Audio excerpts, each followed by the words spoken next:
Bon, bah voilà, on est rentré dans un petit musée. Enfin, un petit musée, on ne sait pas encore en fait. Ça, c'est juste l'entrée là. Alors, il y a un peu partout. On va découvrir ensemble en fait. On va découvrir tout ça ensemble au fur et à mesure de la visite de ce musée qui apparemment a ému pas mal de gens.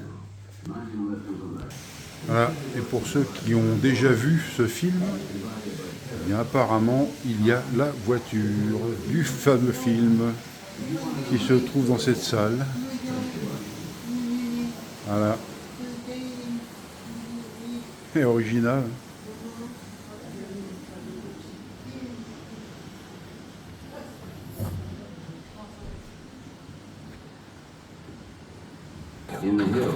Voilà. On est en plein tournage là. Regardez ça. That was close. In the end, it wasn't horsepower that saved me. It was control. Technology isn't just power. It's how you drive. 6 years after the crash of 1929, the Great Depression changed everything.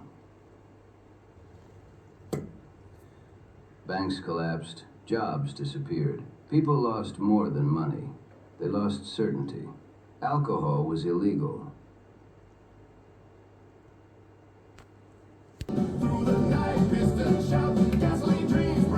That night, I crossed into Red Hook territory. My trunk was full of liquor, and I was seen. That's Louis the Fox Marino behind me. He didn't like competition. They drove a Ford Model A, mass-produced, reliable, everywhere. 4 men inside. People think gangsters ruled with guns. They didn't. Guns make noise. Cars decide who escapes.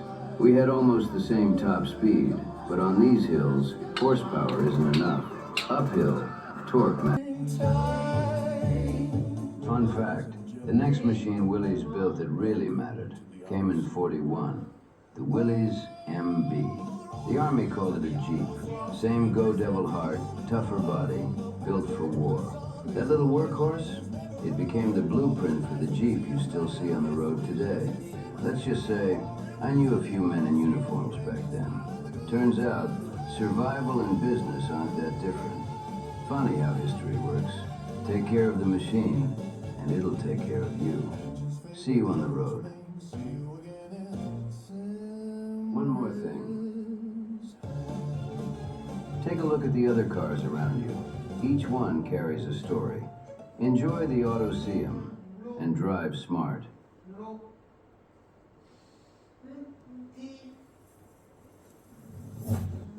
Alors voilà l'entrée du musée, réellement maintenant. Là, on est carrément dans le vif du sujet.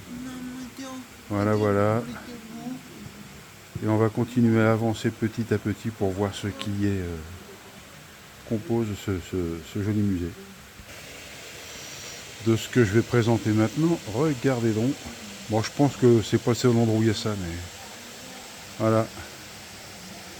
Certains vont même, voire tous, vont reconnaître le film culte quand même, qui a été sacrément vu et revu par un peu tout le monde, toute génération confondue. Voilà, la DeLorean. Une voiture sympa quand même. Assez. Bon, on ne va pas dire que c'est beau, mais une bagnole assez atypique quand même. Hein. À l'intérieur. Je sais pas, ça devait être confort quand même. Hein. Voilà, voilà, une DeLorean. Celle-ci c'est pareil, c'est carrément, je sais même pas ce que c'est. C'est une voiture quand même assez incroyable aussi. Une voiture de course de chez Mercos apparemment, Mercedes. Ah, et le pilote de cette voiture s'appelait Prats. Voilà. On va peut-être avoir l'histoire sur le dépliant publicitaire et la présentation. Voilà. Super original les scouts. Hein. Avec le sidecar qui va bien. Et c'était un Heinkel Tourist 103i. Et là, un petit véhicule pas très courant, un BSA. BSA Scoot de luxe. J'avais jamais vu ça. C'est assez extraordinaire comme petite voiture. Un petit cabriolet.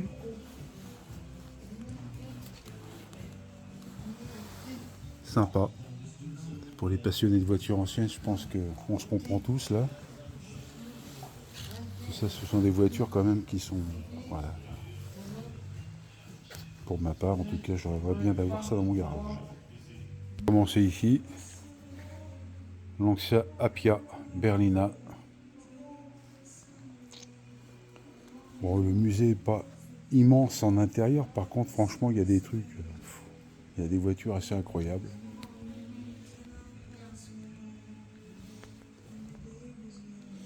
Bon, j'espère qu'il vous arrivera à zoomer un peu là pour voir un peu mieux peut-être les plaques, les fiches signalétiques de ces voitures. Alors ça, je trouve ça vraiment superbe.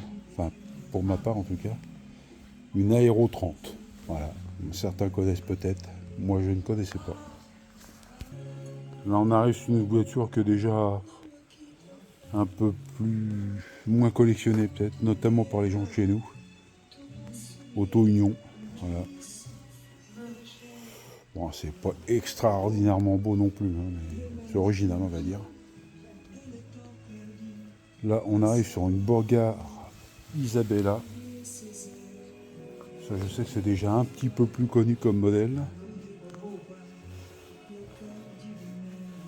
Voitures qui sont vraiment en bel état, hein, franchement. Là, on a une Nessu avec le procédé Wankel. Celle qui, pour ma part, est la plus belle des Borgard. Vraiment magnifique. Un coupé. Quand même très très original. Qui était quand même déjà assez avant-gardiste, hein, parce que franchement, les lignes étaient quand même très très très très belle voiture. Là, une autre rareté, la BM 326 de 1936 en coach.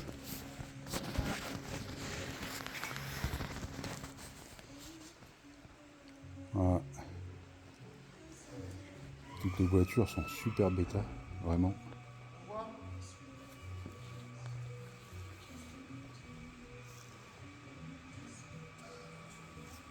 Là, on est sur la partie BMW Isetta. Là, on arrive dans le parc Porsche. Voilà, 911, qui pour moi reste la véritable Porsche, on va dire. Avec bien entendu la plus ancienne, qui va arriver dans très peu de temps. Vous allez tous la reconnaître. La Porsche, la 356 GT. Une vraie beauté. Des lignes magnifiques. Vraiment. C'est vraiment canon. Hein. Une beauté. Et ça, on va plus présenter, quoique. La HK 500 Facel Vega. Voiture française. Très belle voiture française. À la grande époque. On savait encore faire des voitures, voilà. Et vraiment, vraiment, vraiment très belle. Alors le 500 HK, c'est pas la plus répandue et la plus facile à retrouver non plus. Je crois qu'aujourd'hui, ça vaut une petite fortune. Et voilà, belle voiture française. Dommage. Bon là, voilà, je pense que tout le monde va reconnaître aussi. Au moins les passionnés de voitures vont reconnaître. Ouais, une Samsonette. Une Volvo P1800, pardon. Samsonette, elle est à côté. Je crois qu'ils appelaient ça les coupés de chasse à l'époque. C'était surnommé comme ça, il me semble, coupé de chasse. Très très belle bagnole. Enfin, moi j'aime bien. C'est une belle ligne. C'est élégant comme. Bon, là on passe sur une catégorie totalement différente. Hein, des petits coupés sport. La Samsonette.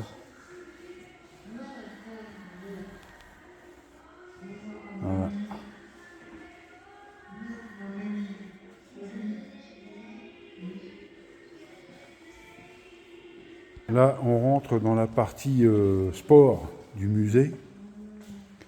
Voilà. Beaucoup de monoplaces. Là, je vais m'approcher un peu des plaques signalétiques.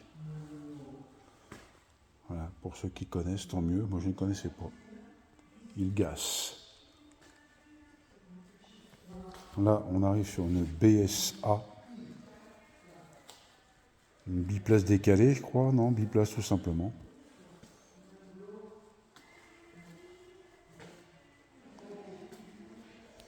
Bon, là, je vais faire une vue d'ensemble, hein, parce que sinon, on n'a pas fini.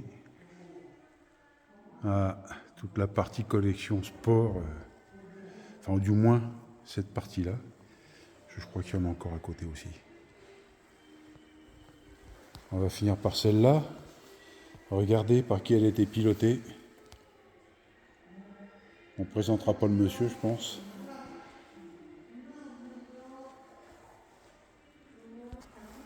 À l'intérieur d'un Ashcar, qui a réellement couru. Hein. C'est pas uniquement une voiture d'exposition.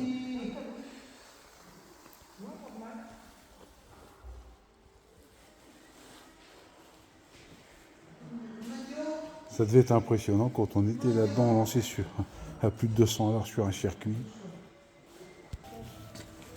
Et voilà, des voitures que tout le monde reconnaîtront, sont fabriquées à côté de chez nous, enfin qui étaient faites à côté de chez nous, avec le baron de Dion.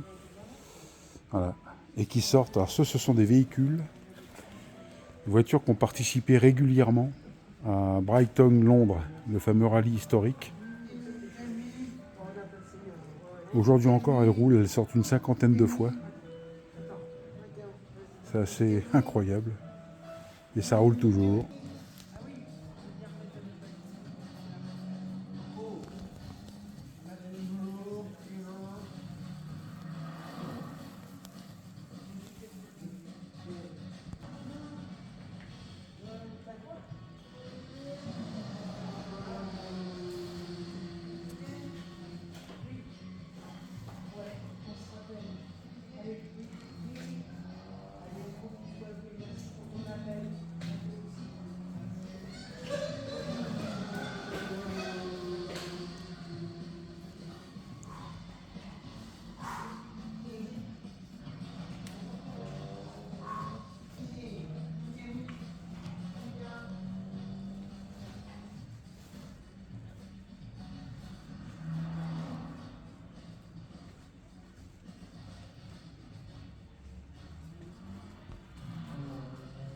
Alors ça, je pense que c'est vraiment pas très connu. Regardez. Et ça vient de chez nous. Moi, perso, je connaissais pas.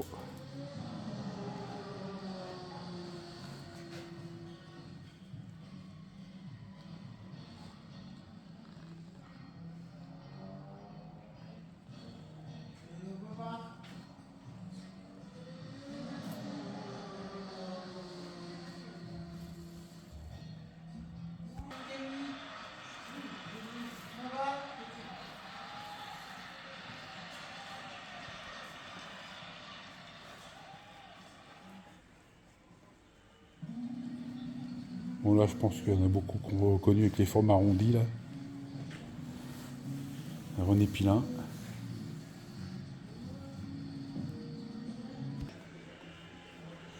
Là, on rentre un peu dans la partie, c'est la continuité des voitures avant-guerre. Voilà. Magnifique. Ah, ça c'est du Fiat. Ah, là. Ça, on ne la présentera plus, c'est pas la peine, c'est connu. Hein, vous reconnaîtrez. Bon, là, on est sur. Là, pour les motards qui aiment ça, ben voilà, là, on est carrément sur du show car. Show bike, pardon.